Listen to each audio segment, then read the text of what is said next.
Hey, you're confused and maybe mildly scared entertained by the title of this video. So let me torture you a little bit and get into some healthcare law instead. It'll make sense in a bit. Real quick, healthcare professionals have certain duties, and one of these is the duty to control. Now, of course, providers don't have duties to just about anybody. There's really not much of a common law duty for healthcare professionals to control the conduct of an individual unless there's a special relationship, like employer-employee, doctor-patient, teacher-pupil, etc., etc. Now, under the general duty to control, there are specific duties, including the responsibility for investigating child and other abuse. Let's look at a real case in Canadian law concerning exactly that. Let's talk about Young v. Bella. The appellant, Wanda Young, was a hopeful university student attending the Memorial University of Newfoundland in 1994. Young, despite having been rejected from the School of Social Work previously, is still determined and taking courses and ready for another round of applications. The respondents included Leslie Bella, one of Young's university professors, William S. Rowe, the then director of the School of Social Work, and the Memorial University of Newfoundland itself. Now back to Young. Young had just turned in a term paper over 2 weeks late. I've never done that at all before. Never. Now, this paper included mentions of adolescent sex offenders developing paraphilic sexual attitudes, and even included first-hand accounts of sex offenders abusing children. When Professor Bella got to marking this paper, one line caught her attention. In the majority of cases, juvenile sex offenders are themselves victims of sexual abuse. See Appendix A. Despite this claim being made based on a textbook listed in the paper's bibliography, the appendix itself was not properly footnoted. So, of course, Bella figured this claim might be based on Young's personal experience of sexually abusing children. Oh, was that not what you expected? Enough sarcasm. Bella went straight to the acting director of the School of Social Work and chair of the school's admissions committee, Professor Jane Dempster, and without any mention of the Appendix A bit, asked her for advice on the situation. Dempster advised her to meet with Young about the issue, so Bella wrote a letter to Young about suspected plagiarism and the lateness of the submission. Now, if you two don't mind, I'm going to bed before either of you come up with another clever idea to become sexual predators. Or worse. Plagiarism. No mention of the pressing issue at hand. Before she even received a reply from Young, Bella made a report to CPS, but with nothing specific to inquire into, they just advised her to meet with a student about the issue, which she again did not do. Bella instead went to the director, Dr. William Rowe, who also asked no questions and made another report to CPS again.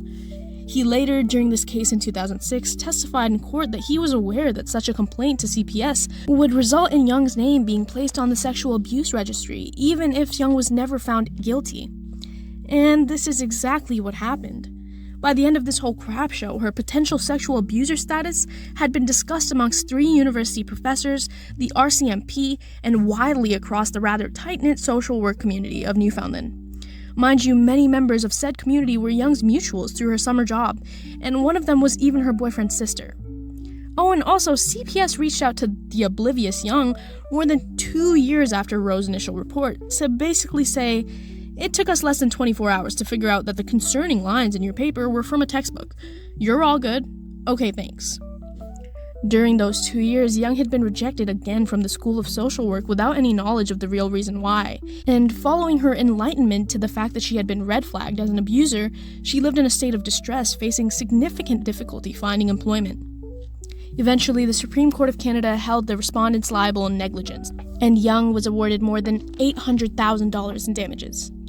Now, despite this case being a bit removed from health law and the healthcare system, it does raise questions about individuals within the healthcare system, specifically healthcare providers who are more often put in situations of proximity to young patients, where they may have to raise suspicions about child and sexual abuse.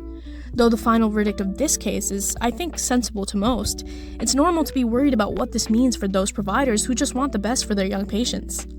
Section 38(1) of the Child Welfare Act states that suspected information that a child has been, is, or may be in the need of protection must be reported. And those who are subject to the statutory duty must be protected from any legal consequences given compliance with their duty. We want to protect the people who are protecting our children. But the final verdict of cases like this one may raise some hesitation and fear of complying with such duties and change the way that individual providers engage with the healthcare system and their level of confidence. except for the fact that this decision had really nothing to do with the fact that Bella had reported the suspected child abuse. The problem here arises from Section 36(6) of the same Child Welfare Act, that says reports must be made following reasonable cause. In this case, can it really be said that this criterion was fulfilled? Bella never once made an attempt to confirm the child abuse with Young and never asked about the mysterious Appendix A. All action taken was hasty and careless. Without going too much into negligence itself, to be held liable, one must be proven to have gone against an established standard of care or practice. That's exactly what happened here. The relationship between uni profs and students is a recognized special relationship, where one party has legal power or authority over another, and as a result, there is an established duty to control and a duty of care.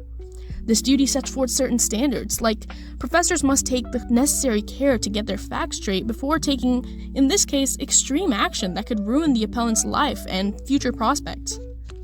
Bella, Director Rowe, and the university fell short of that standard of care that they owed Young, and that's why they were held liable in negligence.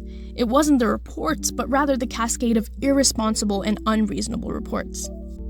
This case raises concerns about the entirety of the healthcare system, and of course systems beyond healthcare about the regulation of providers. We don't want to undermine the autonomy and judgment of healthcare providers and other professionals alike, but when some actions can lead to results as preposterous as in Young v. Bella, we may need to rethink the amount of regulation required.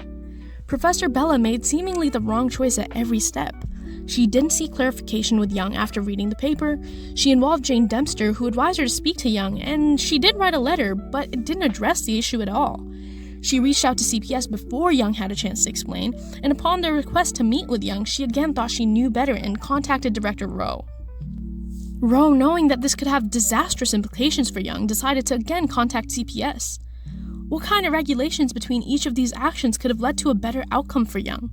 And would increased regulation of professionals, especially in healthcare spheres, where providers already practice a high level of fiduciary duty and good judgment, do more harm or good?